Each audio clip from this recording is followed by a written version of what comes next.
Hola, buenas tardes. Bienvenidos a nuestra transmisión especial de Cicatrices. Qué gusto que te puedas conectar en esta tarde con nosotros. Hoy es Viernes Santo. Yo sé que muchos están ahí con sus familias, de vacaciones, con sus amigos, pero yo quiero motivarte a que te tomes este tiempo para escuchar una palabra de parte de Dios. Y hoy estoy muy contenta porque está aquí con nosotros una invitada muy especial. Ella es amiga y es pastora, se llama Samantha.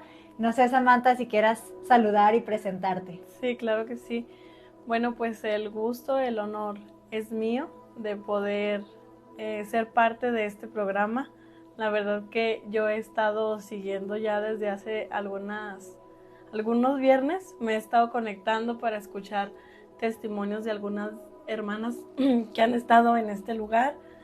Les pido una disculpa porque ando algo tocadita de mi garganta y pues van a suceder luego algunos accidentes, ¿verdad?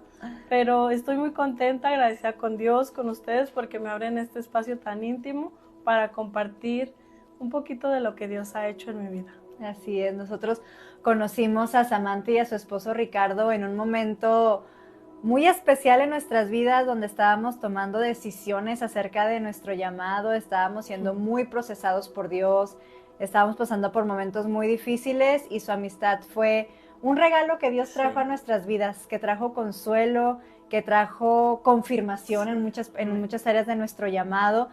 Y antes teníamos tiempo de podernos ir a almorzar una vez al mes y todo. Ahorita ya ambas parejas por las actividades en nuestros ministerios, ya nos vemos una vez cada quien sabe cuánto, pero hemos valorado mucho esa amistad y hemos aprendido también mucho de ellos. Y hoy vamos a estar hablando un tema que se llama Mi dolor tiene propósito. Y yo quiero que escribas en los comentarios, mi dolor tiene propósito. Y si tú ya estás aquí en la transmisión, yo te invito a que puedas etiquetar a 3 amigas o 3 amigos que han pasado por momentos difíciles y que luego no sabemos qué hacer en medio del quebranto y no entendemos cuál es el propósito de esas dificultades, de esas pérdidas, de esos momentos difíciles. Así que yo te invito a que puedas compartir esta transmisión y que puedas etiquetar a esos 3 amigos para que hoy Dios pueda hablar a sus corazones. Y yo te invito a que podamos empezar haciendo una oración y poniendo este tiempo en manos de Dios. Amado Señor, hoy te damos gracias por este día, por tu fidelidad y tu misericordia. Gracias porque a través de los medios de comunicación, a través de este espacio en redes sociales, tú puedes ministrar el corazón de las personas, tú puedes hablarles, restaurarles y Sí, manifestar tu amor a cada una de ellas. Gracias porque sabemos que tu palabra nunca vuelve a ti vacía, sino que cumple el propósito por el cual ha sido enviada. Y hoy ponemos este Dios, tiempo gloria delante de en ti, nombre de te Jesús. pedimos que tú nos des la sabiduría y que tú prepares los corazones de las personas para que lo que hoy vamos a Dios, escuchar poderoso, pueda ser Señor, de santo. bendición y pueda traer una transformación y sanidad a nuestra alma. Amén. En el nombre de Que así Jesús, sea. amén. Amén. Amén. Y el espacio de cicatrices, Dios puso en mi corazón abrirlo como un espacio de testimonios de la bondad de Dios, porque las Mm, cicatrices nos hablan de heridas que sanaron. sí, Y cada cicatriz tiene una historia, tiene un recuerdo. Y las cicatrices en el alma nos cuentan algo de la misericordia y de la bondad de Dios. Y a mí me gustaría, Samantha, que tú nos pudieras contar cuál fue ese momento de dolor, de herida, de quebranto en tu vida. bueno, em, yo creo que ocurrió desde cuando yo tenía la edad de 11 años, bueno, mi infancia y parte muy poquito de mi adolescencia fue muy bonito. Mis papás se encargaron de que tuviera una infancia sana, fui muy protegida, fui muy amada y hasta donde me cuentan fui muy deseada, ¿verdad? Al igual que mis hermanas, soy la mayor de 4 hermanas, de 4 mujeres, más bien de 3 mujeres y yo soy la mayor. Mi mamá queda viuda, mi papá muere cuando yo tengo 11 años. Mi mamá tenía la edad de 29, que curiosamente tenía la edad que ahorita tengo yo, pero ella tenía ya 4 hijas. Entonces muere mi papá en un accidente trágico por su trabajo. Él muere, nos dan la noticia así inesperada, después de haber hecho planes, sueños, y luego quedan cositas bien marcadas, por decir, a mí nunca se me va a olvidar la última vez que vi a mi papá y que se despidió para irse a trabajar. Fue un domingo por la tarde, recuerdo que él se fue y regresó, y cuando regresó yo estaba en la esquina porque yo siempre lo esperaba a que ya no lo veía yo más para meterme a la casa. Entonces él regresaba y me volvió a abrazar y me decía, te quiero mucho, te amo mucho, y él me decía un apodo muy peculiar y chistoso. Él me decía Jetona, te quiero mucho, mi Jetona, y me abrazaba y se iba. Y cuando él se retiraba, regresaba como a las 2, 3 cuadras de mi casa y otra vez, lo hizo así 5 veces. Entonces mi mamá dijo esta frase, ya no te despidas tanto, pues si vas a volver, ¿por qué te despides tanto? Y dijo mi papá, ok, está bien, y eso a mí nunca se me va a olvidar porque yo creo que mi cerebro en ciertas áreas de mi infancia después de ese momento trágico bloqueó muchas cosas, pero eso no. Muere, y a partir de que muere pues es un duelo. Yo tenía una edad muy pequeña que no lo logré entender, no lo logré asimilar, era una niña, pero me tocaron hacer labores a la edad que yo tenía de ya una persona adulta. Por decir, yo comencé a trabajar a la edad de 12 años, 13, pero literal trabajar. Entré a una empresa, la empresa donde murió mi papá, que ahorita la verdad yo me pongo a pensar y cada que oro yo doy gracias a Dios por la vida de esos patrones de mis papás, porque era una niña, no iba a hacer nada, pero ellos me ponían a hacer tareas simples para darme un sueldo. Ese dinero que yo ganaba lo llevaba a mi casa. Mi mamá, por la edad que tenía, la responsabilidad que se le quedó, pues se fue a una depresión horrible. Cabe recalcar que no conocíamos de Cristo. Nadie nunca nos había mencionado que existía un Dios que nos amaba. Luego teníamos conocimiento muy vago de la iglesia tradicional, pero no era como que asistiéramos o fuéramos fieles en la fe. Mi mamá entra a una depresión horrible al punto que ella tiene un testimonio fuertísimo. Cuando yo tenía la edad de 12 años, mi mamá intentó suicidarse y matarnos a nosotras 4. No, y es que fíjate cómo, o sea, lo cuentas ahora como una cicatriz, claro, pero imagínate una niña de 11 años que primero pierde a su papá de una manera inesperada. Digo, todas las muertes son dolorosas, pero cuando hay una enfermedad previa, tú estás en cierto modo preparada para que en cualquier momento recibas la mala noticia, pero cuando él se va al trabajo y simplemente ya no llega y te dan la noticia inesperada de que tu papá se murió a los 11 años, es un choque.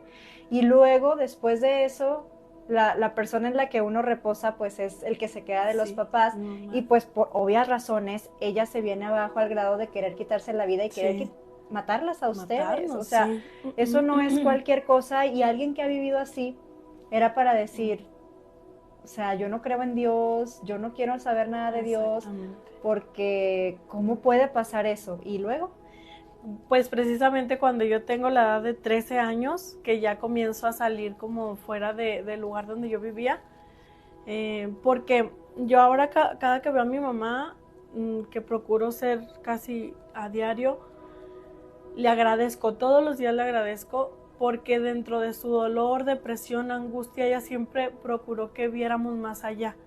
Por decir, ella nos mandó a una escuela lejos del lugar donde vivíamos, que era un ejido, y yo empecé como que a tener mucho resentimiento.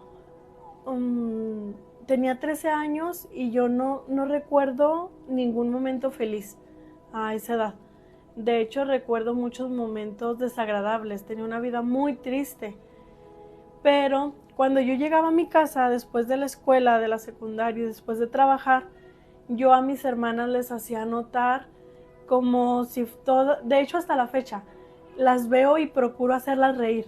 Procuro que cuando estén conmigo se sientan como cobijadas. Hasta la fecha es algo que tengo con ellas, que cuando estoy con ellas yo soy como, luego me conocen como muy seria, pero cuando estoy con ellas, pues procuro ser quien le saque una risa o así, porque era lo que hacía. Pero fuera yo tenía mucha angustia, y en las noches yo decía estas palabras: si es que tú existes, yo no entiendo qué te hice yo para que me dieras esta vida. Y luego yo decía estas palabras, yo las recuerdo, y ahorita no lloro de tristeza, sino me da como cierta angustia, porque ¿cómo le hablaba yo así a Dios? Porque yo le decía, yo te odio. Si pudiera decir una palabra, te odio, te aborrezco. Pero mi odio no era hacia con mi papá que no estaba, hacia con mi mamá que no estaba, sino era hacia ese ser que decían que existía.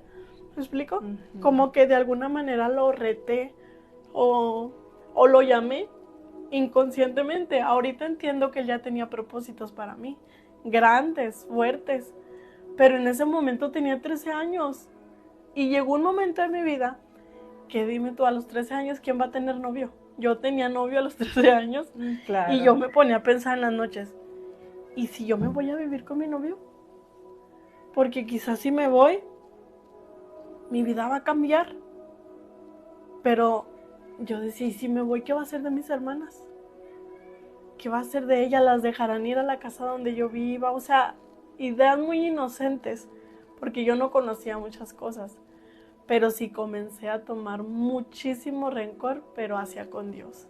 Sí, Demasiado. y mira cómo, pues a pesar de eso, el amor de Dios nos alcanza. Sí. O sea, y eso es algo que siempre hemos dicho, no hay nada que tú puedas hacer o decir que quite el amor que Dios tiene por ti.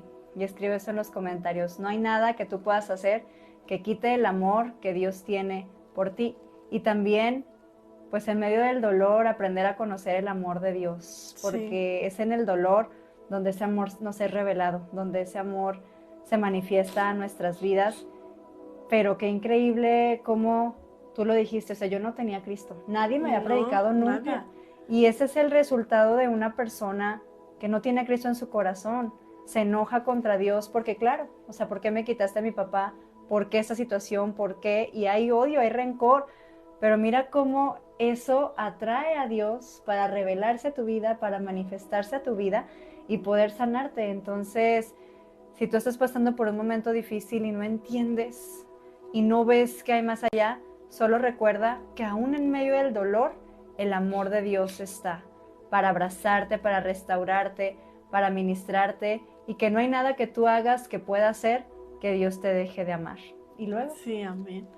Ya después yo entro pues igual en la secundaria. Eso es algo que le va a levantar mucho el ego a mi esposo, de por sí. Pero cuando yo estaba en la secundaria, mi mamá cae en un coma diabético porque le entra diabetes por toda su mala alimentación, toda la situación que ella comenzó a vivir. No recuerdo bien las fechas, pero tengo yo ahorita calculado que es algunos 2 o 3 años después de la muerte de mi papá. Y entra al hospital, ya casi muriéndose con un coma diabético, creo que hasta 750 le subió la azúcar. Y a nosotros nos encargan, en la colonia que vivía la mayor parte de familiar de mi mamá, nos encargan a todas. A una parte, bueno, procurábamos siempre andar juntas las 4, pero luego había ocasiones que a mi hermana más pequeña las tenían unos tíos, a mis otras 2 hermanas con mi abuelita y así, ¿verdad? Ella está internada y yo recuerdo que en esa ocasión, pues como que se escuchaba el murmuro entre mis tíos de que nos habían mandado a hablar a mí y a mis hermanas. Y tú sabes que a los niños pues no los dejan entrar al hospital. Recuerdo que nos llevan al hospital y estando en el hospital nos dicen que volteemos 3, 4 pisos para arriba y estaba mi mamá. Entonces pues nosotros anhelábamos ver a mi mamá porque ya tenía bastantes días internada. Y yo les decía a mis hermanas, vamos a verla, miren y arréglense y peínense. Y yo trataba como de peinarlas y a la más chiquita, en ese tiempo ya tenía ella 3 años, 2, 3 años. Siempre la traía cargada yo, siempre. Como que la protegí a cierto modo que a veces me obsesionaba para que no le fuera a pasar algo malo a ninguna de ellas. Y vamos ese día al hospital y cuando vamos a la parte de arriba, mi mamá se asoma y nos hace adiós. Pero cuando nosotros la vemos, pues nos soltamos llorando, porque mi mamá no era mi mamá, o sea, mi mamá ya estaba delgada, demacrada, se veía con ojeras, muy, muy, muy mal aspecto. Y rápidamente dije, mi mamá se va a morir. También se va a morir. Entonces era una angustia bien fuerte que dijimos, pues, ¿qué va a pasar con nosotros? Y luego hay comentarios imprudentes que luego decían, no, pues yo me quedo, todos se peleaban como a mi hermana, la más chiquita, porque era una bebé. Y yo decía, pues sí, ¿verdad? Es la que las va a sacar adelante. Mi abuelita materna, en todo momento con nosotros, al pendiente de su hija, porque era su hija la que estaba también sufriendo. Y nos dan la noticia pues de que mi mamá también ya estaba prácticamente desahuciada, ya no tenía esperanza, que pues ya, que era un milagro de Dios. Y es ahí donde entra a escena visible ya Dios, porque ahora entiendo que el Señor siempre estuvo tras bastidores, siempre, pero ahí ya se muestra su poder. Estando en el hospital, mi mamá, mi abuelita, yo le digo mamá Coco, ya conocía de Cristo y le manda a hablar a unas hermanas para que oren por mi mamá porque pues ya estaba desahuciada. Y comienzan a orar por mi mamá y comienzan a orar, la dan de alta. Luego cuando uno dice, bueno, pues a una persona que ya la dan de alta, pues ya, ¿verdad? Ya va a ser algo normal en la casa, pero no. Este transcurso pasamos de la secundaria a la preparatoria. En el transcurso de la secundaria, cuando yo me quedaba con mi tía, yo conocí de vista a mi esposo. Entonces yo siempre lo miraba pasar. A mi esposo yo siempre lo miraba pasar en las mañanas. Ahora lo veo y le digo, no ibas a la escuela. Nada más hacías que ibas a la escuela, pero no ibas. Y él dice que sí. Pero yo siempre lo veía pasar. Y yo me acuerdo que mi mamá se enferma, yo le contaba, yo le decía, me gusta un muchacho.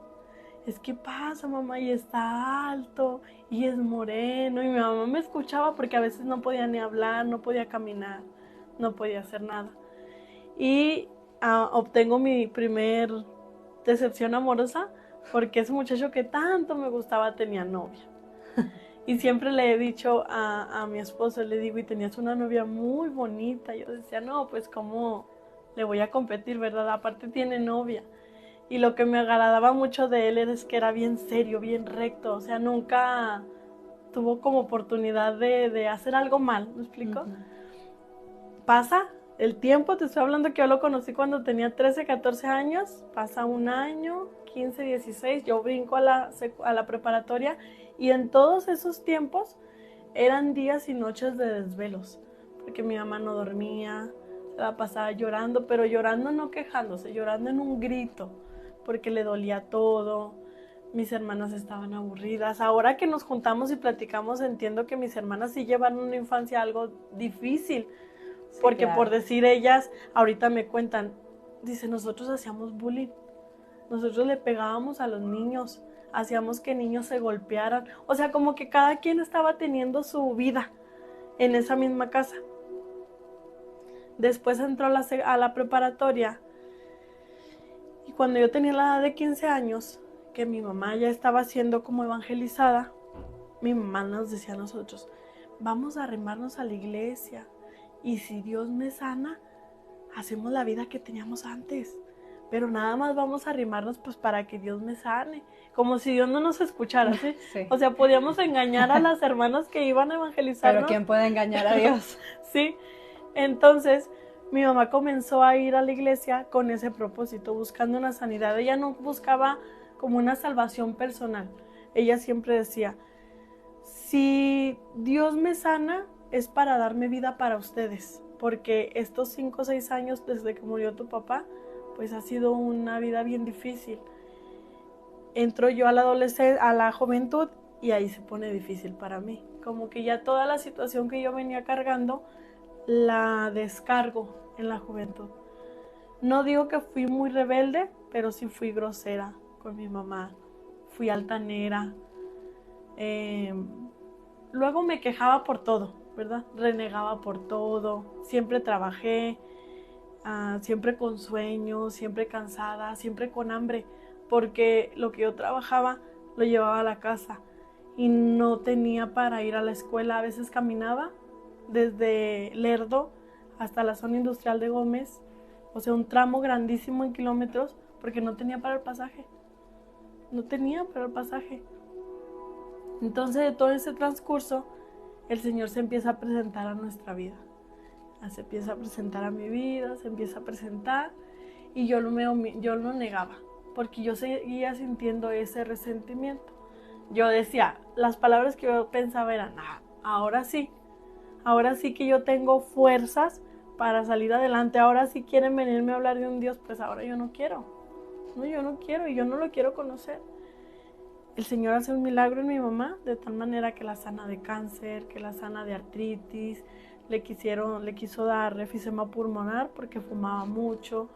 Comienza a sanarla milagrosamente de muchas cosas y ella se enamora del Señor. Cuando ella se enamora del Señor, ella se afirma en la casa que todas tenemos que servir a Cristo. Y nos negábamos todas. No, ¿por qué? Porque ahora sí, y es ahí donde empieza como lo difícil. Vamos a la iglesia. No, yo no voy a ir a la iglesia. Tienes que ir. No, yo no quiero ir a la iglesia. Es que simplemente no quiero ir y no quiero. Pues vas a ir porque vas a ir. ¿Cuántos años tenías ahí? Yo tenía 15 años. Fíjate, es una enseñanza también para los papás, porque muchas veces los papás, sí, o sea, los hijos están como tú estabas, o sea, resentidos, y detrás de esa resistencia para ir a la iglesia hay heridas en el corazón de los hijos, hay traumas, hay cosas que no han hablado con nadie. Detrás de la apatía espiritual y del no querer ir a la iglesia, tiene que haber algo en el corazón de los muchachos. Y muchas veces los papás, bueno, sí, que se quede en la casa, ya le llegará el tiempo. Sí, bueno, más adelante, no. O sea, mira cómo su mamá, con todo y todo, sí, se puso firme. Ahora, humanamente uno pudiera decir, ay, bueno, la señora estuvo 5 años enferma. Sí. En cierto punto, déjame decirlo así, las niñas desatendidas. Y ahora de un día para otro quiere llevárselos a todos a la iglesia.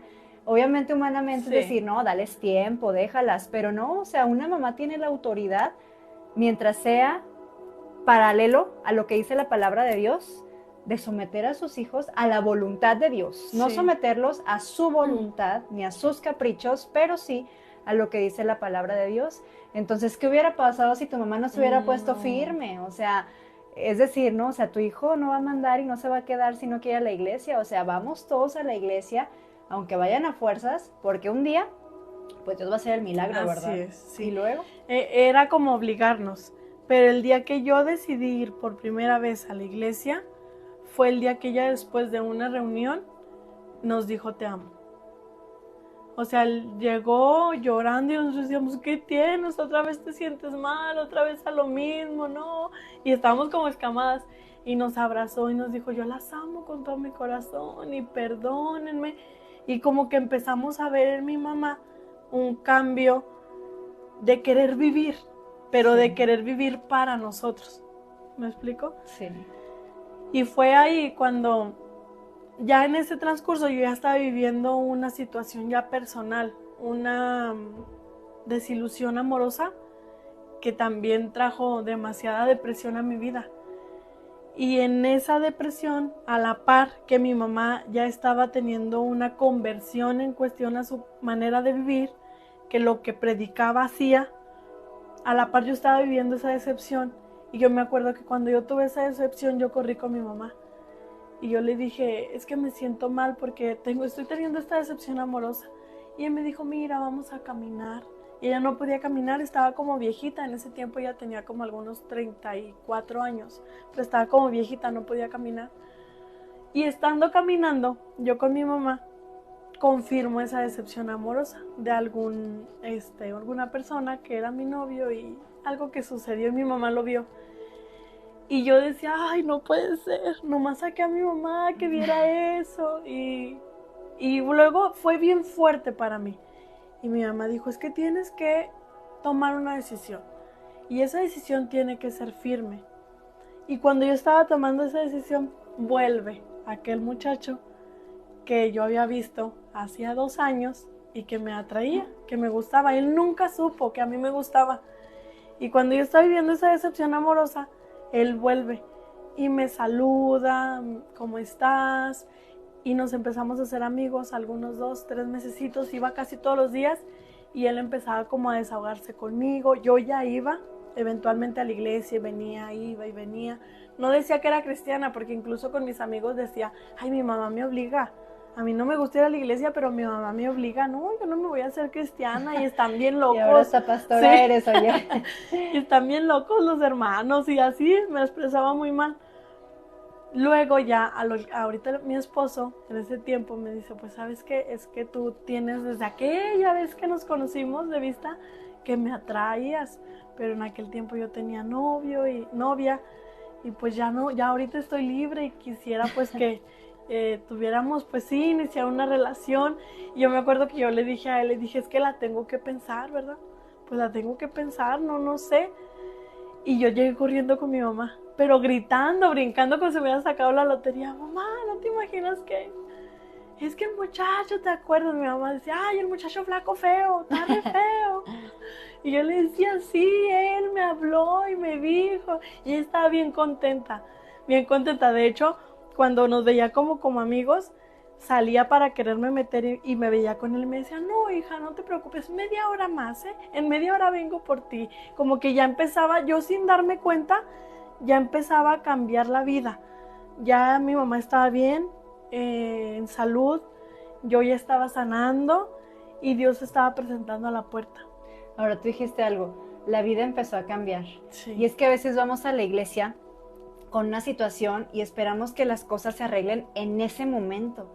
Y la verdad es que con Dios son procesos. O sea, escribe en los comentarios, con Dios siempre va a haber procesos. Todo es un proceso, la sanidad, la restauración, todo es un proceso. Así que no te frustres si no ves el cambio al siguiente día que fuiste a la iglesia. Dios está obrando y tú vas a empezar a ver esos resultados y la vida va a empezar a cambiar. Y es aquí donde comienza el entender todo lo que viví. Porque ya conocimos de Cristo, mi conversión a Cristo no fue muy...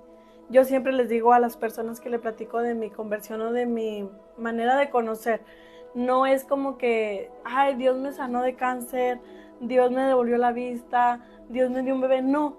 Pero yo siempre les digo, Dios en mí hizo algo que nadie vio, pero yo lo pude sentir, yo lo pude ver, yo lo pude palpar.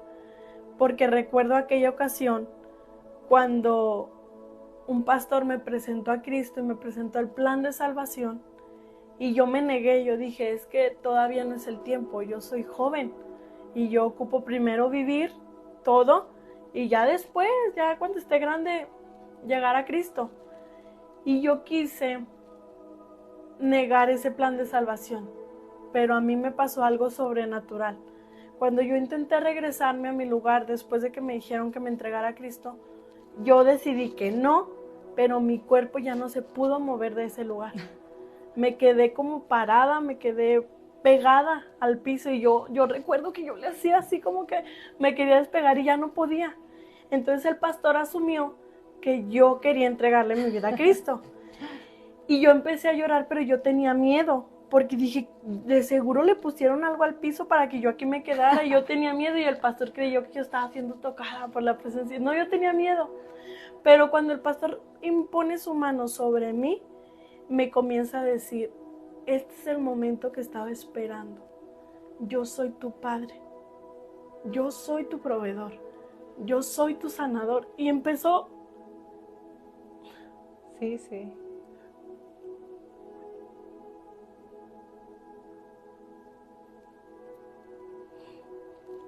No, es que tener la revelación de Dios como un padre es sobrenatural, porque todo lo restaura. Sí, porque ese pastor, ¿qué sabía de mí? Nada, y Dios fue al punto, a la raíz. Y empezó a darme palabra de, yo te voy a sanar tu corazón, te voy a dar una vida nueva. Yo recuerdo aquel momento como 3 minutos y en realidad fueron horas. Se acabó el servicio y yo seguía ahí pegada en el altar recibiendo palabra de Dios. Y recuerdo en aquella ocasión que siendo yo una oyente, escuchaba solo el plan de salvación. El pastor se atrevió a decirme, el Señor dice que tiene un propósito para ti bien fuerte y grande. Y yo decía, ay, pues espéreme, vamos como en partes. Ujú. A la par de todo esto está mi esposo, como novio, como compañero, como acompañante, él viviendo su proceso también, muy difícil, pero siempre lo fuimos viviendo a la par. De hecho, el día que aceptamos y el día que Dios nos visitó, que el día que Dios se presentó personalmente en nuestra vida, ese mismo día se presentó con mi esposo. Exactamente el mismo día. Y fuimos como a la par. Yo decido entregarme en cuerpo, en alma, en mente, en todo al Señor, porque yo dije, yo lo que anhelo es un padre. Si Él dice que Él va a ser mi padre, pues ¿qué ando buscando? Exacto. ¿Para qué busco afuera? ¿Qué hay afuera que yo pueda encontrar si Él me lo podría dar todo siendo mi padre? No, escribes en los comentarios. No hay nada que buscar afuera. En Dios está todo lo que necesitamos. Pero mira, o sea, cómo viene este proceso, o sea, la muerte de su papá, la depresión y la enfermedad de su mamá, el resentimiento en su corazón hacia Dios, las malas decisiones que se tomaron por esa frustración guardada, pero cómo a pesar de todo el escenario tan oscuro, no hay nada que pueda detener el propósito de Dios, o sea, no hay adversidad, no hay situación difícil, no hay ni siquiera una voluntad propia que pueda detener el plan de Dios sobre una vida y sobre una persona. Y cuando Dios empieza a obrar, no hay nada que pueda detener ese poder de Dios Amén. sobre una vida. Y luego sí, ya. Amén.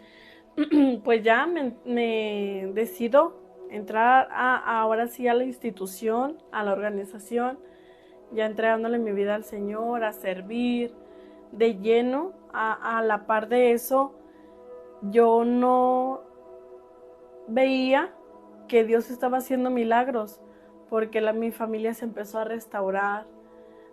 Cuando yo decido entregarme a Cristo, a los meses deciden mis hermanas entregarse a Cristo, y por ende la más pequeña pues casi crece en el Evangelio.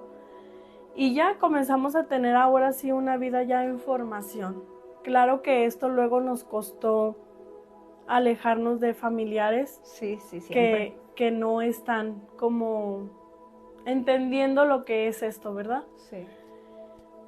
Pero pues yo doy muchas gracias a Dios por la vida de mi madre, la vida de mi abuelita, mi mamá Coco, porque fueron mujeres de fe que tuvieron ellas que tomar la decisión para marcar un cambio de sus generaciones.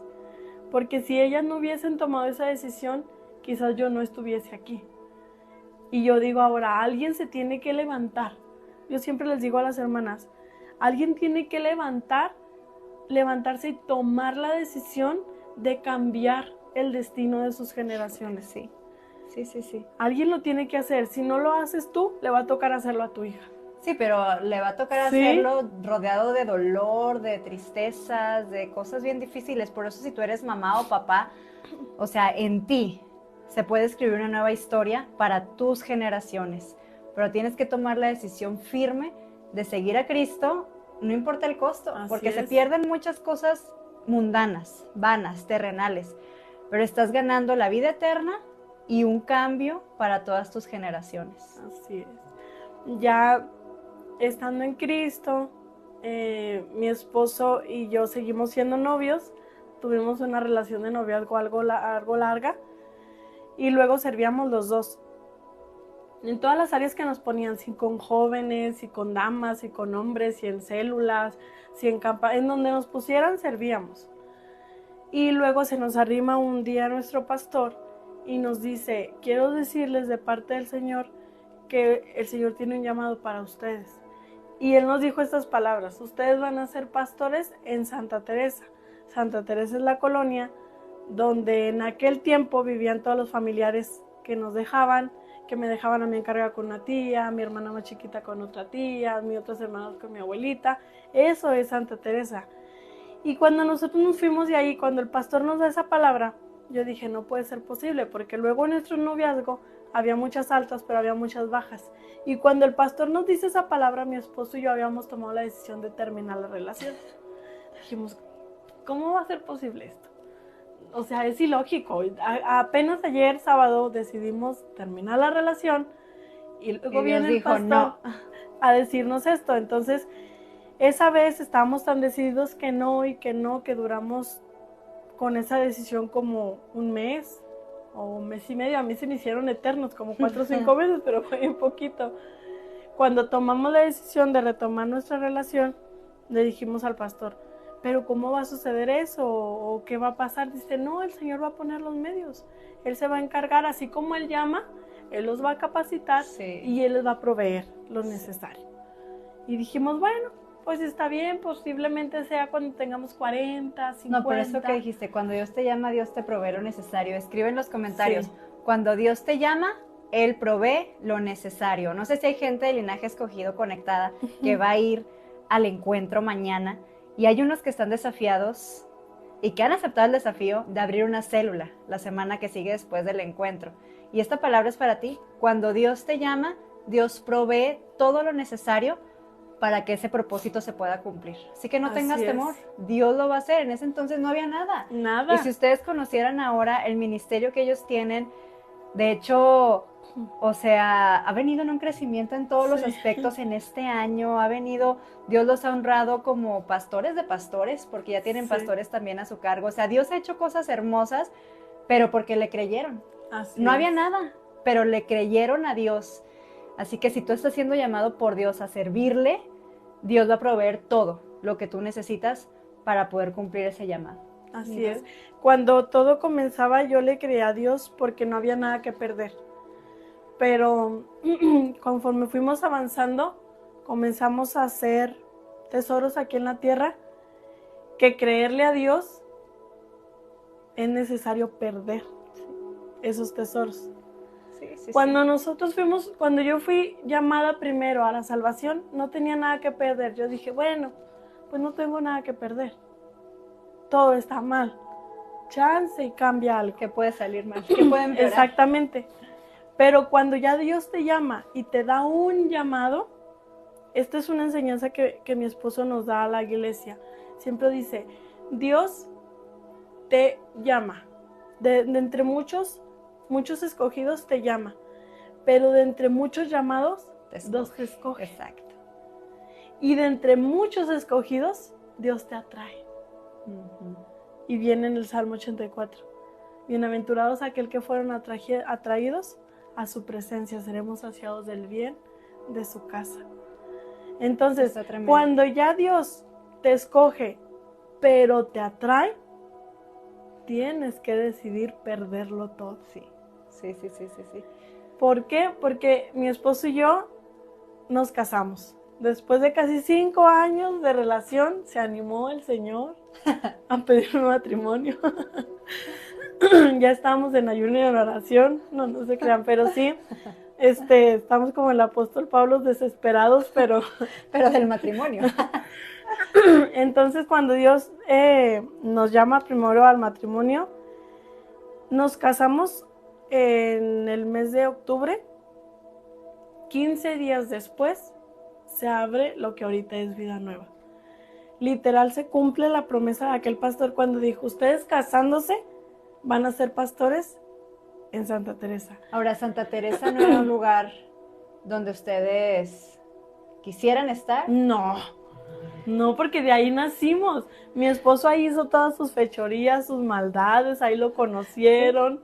Entonces decíamos, ¿cómo vamos a irle a decir a personas que hicieron todo lo malo con nosotros que ahora somos pastores y venimos a servirles? No, te entiendo. Sí, pero ahí es donde hay un texto en la Biblia que dice, florecerán en la tierra de su aflicción.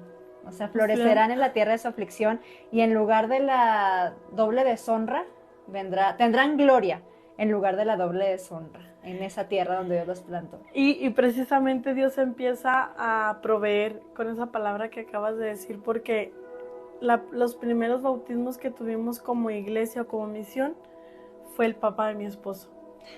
Después de haber predicado y que vinieran pastores a hablarles, a orar por él, a todo, él decidió entregarse a Cristo cuando mi esposo fue pastor. Fíjate. Y él bautiza a su papá en casa, en Vida Nueva ahorita, que es la iglesia que pastoreamos, pues está sirviendo toda nuestra familia y sirve a Cristo. Y mucha gente, cuando tú le dices, invita a alguien a la iglesia, predica a alguien de Cristo, se van por los de afuera, Sí. porque dicen, es que en mi familia me conocieron lo peor. Pues sí, pero Sí. ahora van a ver la gracia de Dios, porque donde abundó el pecado, sobreabundará Así la es. gracia. Entonces tu familia será testigo del cambio que Dios hará en ti y del testimonio.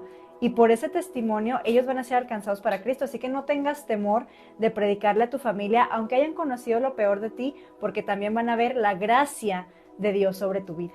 Así es. Comenzamos en el ministerio, pues ahorita no ha sido una situación fácil, porque luego habrá muchas aflicciones, pero ninguna que no valga la pena. Exacto. De servir al Señor.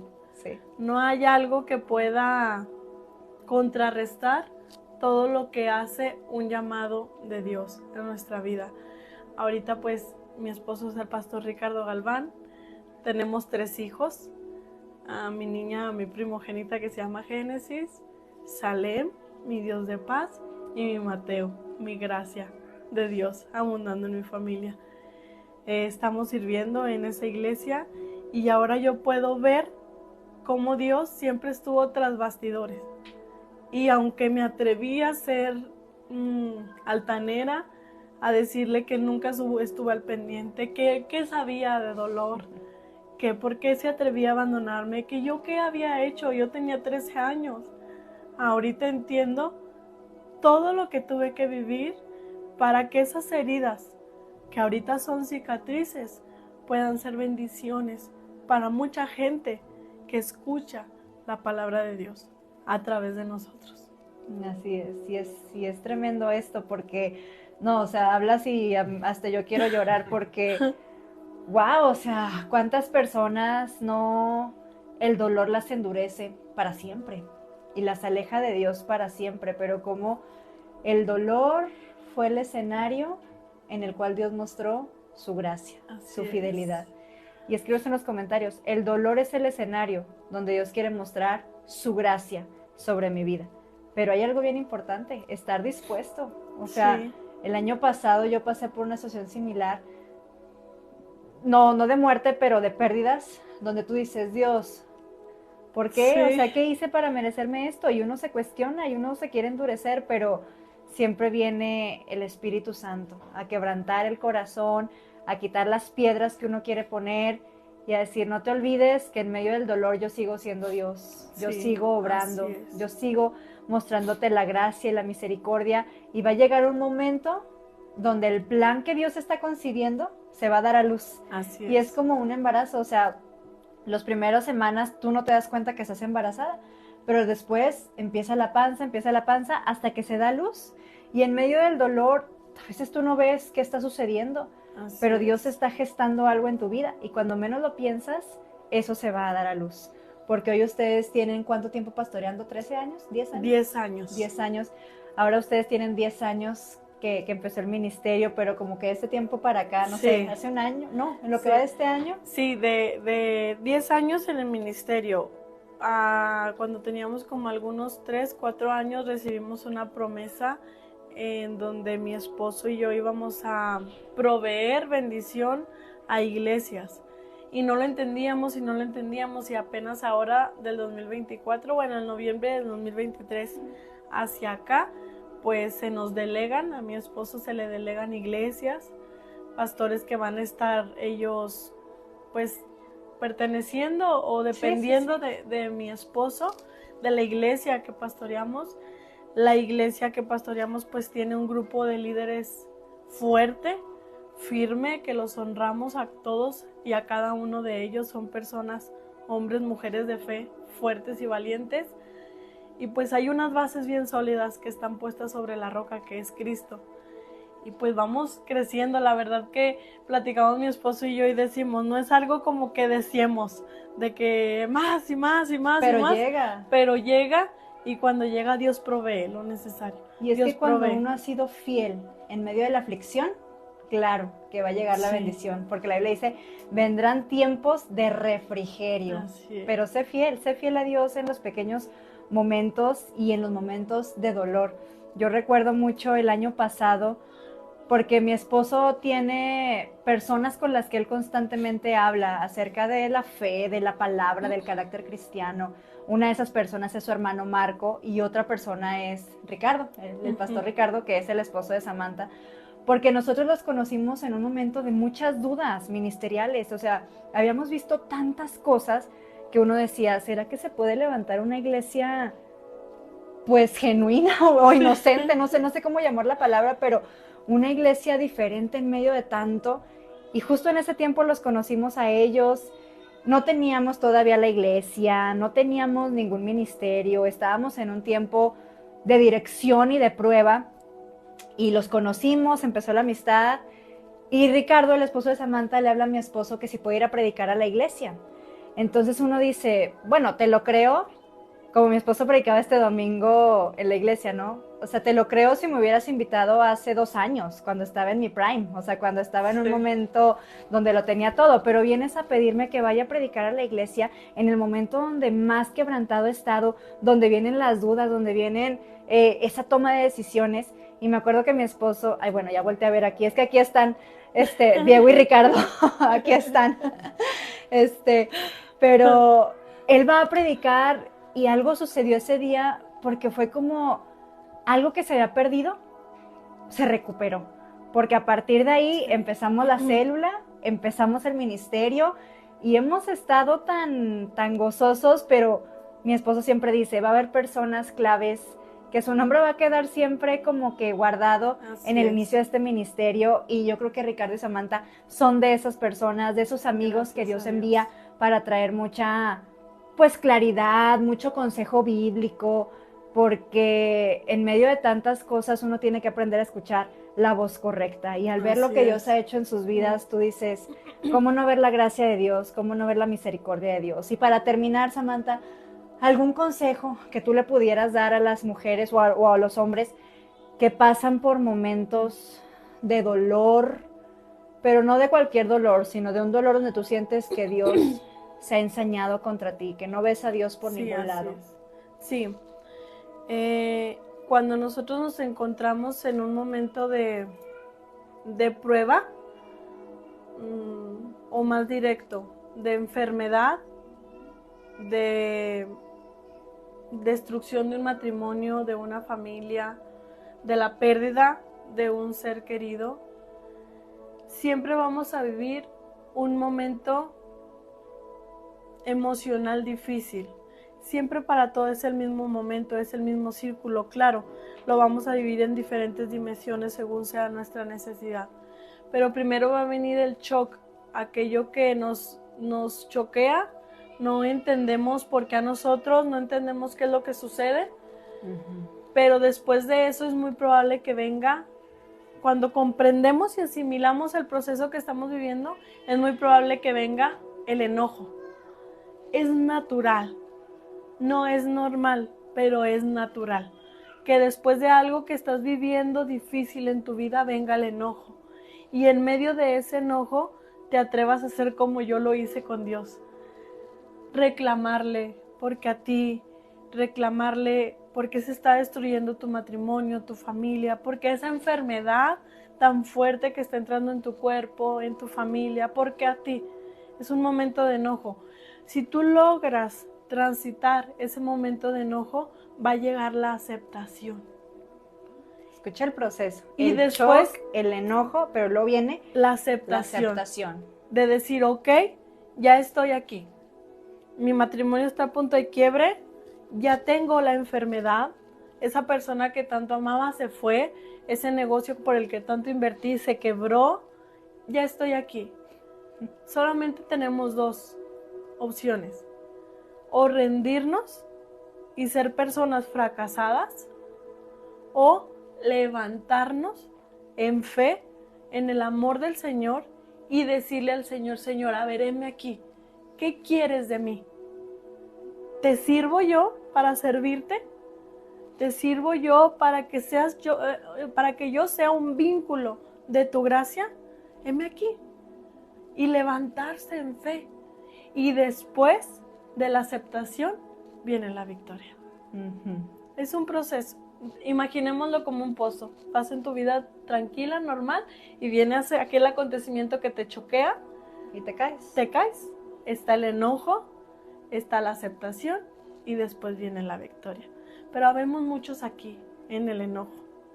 Muchas personas. Y de ahí no vas a poder brincar a ver la victoria. Tienes que rendirte, porque la aceptación es rendirte a Jesús. Y es decirle, Jesús, voy a pelear contra ti. O sea, le dirá la vasija al alfarero, ¿qué haces? ¿No? Es rendirte y es decir, tú vas a cumplir un propósito, pero mi fe va a seguir firme en ti, mi amor por ti, mi servicio a ti.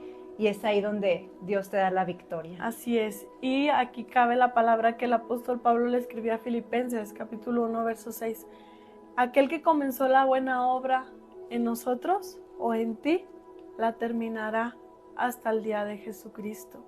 Solamente ponte a pensar en qué área de este proceso estás viviendo. Porque quizás apenas estás en el shock. Y es normal que va a venir el enojo. Es normal, es natural. Pero no te quedes ahí, brinca, y después de brincar va a venir la aceptación, pero cuando lo aceptes, ok, estoy enfermo, pero ya, pues me voy a morir, ya no hay vida, no hay... No, eso no es aceptarlo para algo bueno. No, eso es resignación. Así es aceptar, y yo puedo entender, en el caso de una enfermedad, que si tengo vida, la voy a tener para Cristo. Y que si me muero es ganancia. Viva o muera, es para Cristo. Entonces vamos a luchar por una bendición, una victoria que a todos nos sacie, que a todos nos haga sentir feliz, y el Señor proveerá de eso. Amén. Así es. Entonces, sea cual sea el dolor o la situación que estés viviendo, es normal tener esas emociones, esas luchas en la mente, pero acéptalo, ríndete a los pies de Cristo, permítele a Él obrar con libertad en tu vida y Él te va a dar la victoria. Entonces vamos a hacer una oración para terminar por todas las personas que hoy están viendo la transmisión y que estén pasando por algún momento difícil, que yo sé que esta palabra trae esperanza a sus vidas. Cierra tus ojos en donde estás, Señor. Hoy te damos gracias por esta palabra que hemos podido escuchar. Gracias porque podemos ver tu misericordia, tu fidelidad y tu gracia, porque no hay nada que suceda en la tierra que pueda detener lo que tú has decretado en los cielos, lo que tú has planeado para nosotros. Hoy levantamos delante de ti a cada persona que hoy está siendo afligida, que está pasando por un momento difícil, que está pasando por un momento de quiebre, de choque. Yo te pido, Espíritu Santo, que tú les renueves su fe, sus fuerzas, que tú les des claridad, que tú obres en sus corazones, que tengas de ellos misericordia, que les muestres tu gracia, que no los abandones en medio de la prueba, y que les des la claridad para que ellos puedan rendirse a los pies de Cristo y que ahí puedan ver tu gloria, tu poder y tu majestad. Oramos por cada persona, Señor, y te pedimos que sigas cumpliendo el propósito en ellos, porque tu palabra es fiel y dice que tú perfeccionarás la obra que comenzaste hasta el día de Jesucristo. Que podamos entender que nuestras vidas no son un proyecto a medias, sino que tú vas a cumplir un gran propósito en nosotros. Te damos gracias. En el nombre de Jesús, amén. Amén. Entonces, gracias por haberte conectado, gracias Samantha por habernos bendecido con tu testimonio, y yo sé que tu esposo también tiene un testimonio, a ver cuándo abrimos un cicatrices de hombres, para que también ellos puedan contar su testimonio y otra parte que Dios estuvo ministrando también. Y qué bueno que pudiste escuchar esta palabra de parte de Dios. Recuerda que si eres de la comarca lagunera, si no asistes a una iglesia, te esperamos este domingo a la 1 de la tarde en Linaje Escogido, en la sede de Torreón.